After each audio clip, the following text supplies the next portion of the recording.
It was an incredible run for Phil Mickelson at the British Open yesterday. And Phil's mom, Mary, who Amber and I had the chance to meet about a month and change ago at the American Cancer Society Gala when she spoke so beautifully, Mary Mickelson is with us in studio this morning. Mary, thank you so much for being here. We really appreciate it. Yeah. Well, thank you for asking me to come. I was telling Amber there's nothing more fun for a mother than being able to talk about her children and having people listen. Yeah.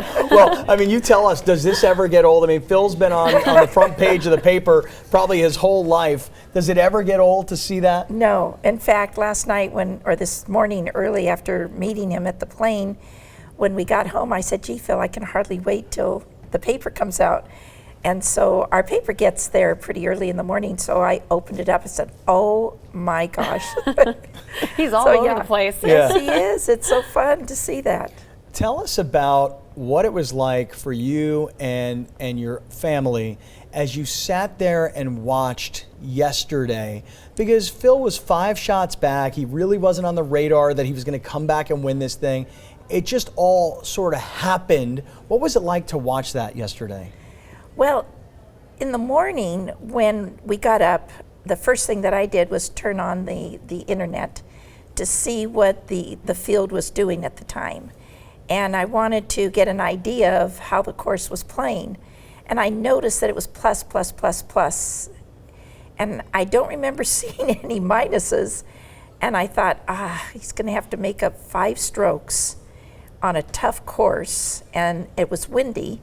So I wasn't expecting a lot, but then we also remember that he's done this before, and you know, with him, you never know. You never know what he's going to do. Yeah. So we just didn't know, and then we all got together. My son Tim was home, and my husband Phil and I, and we all went in different rooms because we watch it differently. Okay.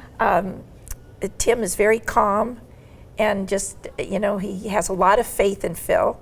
And my husband is not as excitable as I get, so he doesn't want to hear me jumping up and down.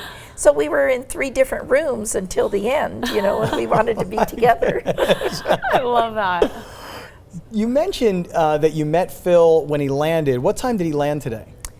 It was about 1:45 in the morning, 2 o'clock by the time he went through customs and the plane came in, and we had our whole family there, and we had a cowbell that my father gave to me, and he used to ring it at my basketball games. And so whenever the kids are in basketball or something, I bring the cowbell.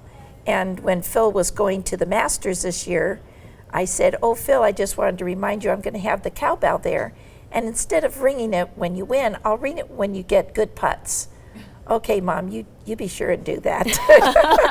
So it was fun. We were all there. He got off. We were able to take pictures with the jug, and oh, that's great. How it was exciting. fun. How often does his family go to these big ones? I mean, I feel like the big championships. Are they normally there? They're normally there. Always. The tough time is during school. Sure. When they were younger, they were at everything.